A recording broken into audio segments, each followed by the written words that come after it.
ದೇವರ ಪರಿಶುದ್ಧ ನಾಮಕ್ಕೆ ಸ್ತೋತ್ರವಾಗಲಿ. ಈ ದಿನದ ದೇವರ ವಾಕ್ಯ 1 ಸಮುವೇಲನು 15ನೇ ಅಧ್ಯಾಯ 23ನೇ ವಚನ.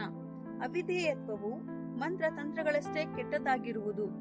ದೇವರ ನಾಮಕ್ಕೆ ಸ್ತೋತ್ರವಾಗಲಿ. ವಾಕ್ಯವು ಈ ರೀತಿಯಾಗಿ ಹೇಳುವಂತದ್ದಾಗಿದೆ. ಅವಿಧೇಯತ್ವವು ಮಂತ್ರ ತಂತ್ರಗಳಷ್ಟೇ ಕೆಟ್ಟದ್ದಾಗಿರುವುದು.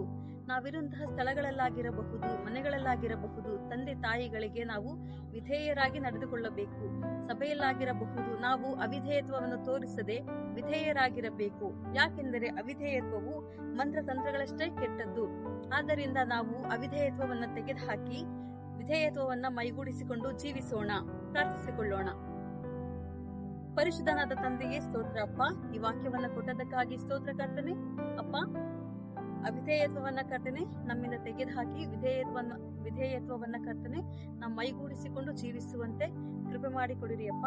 ಕರ್ತನೆ, ಈ ವಾಕ್ಯವನ್ನು ಕೊಟ್ಟದಕ್ಕಾಗಿ ಸ್ತೋತ್ರ. ಯೇಸುವಿನ ಪರಿಶುದ್ಧ ನಾಮದಲ್ಲಿ ಬೇಡಿ ಹೊಂದಿಕೊಂಡಿದ್ದೇನೆ ತಂದೆಯೇ, ಆಮೇನ್.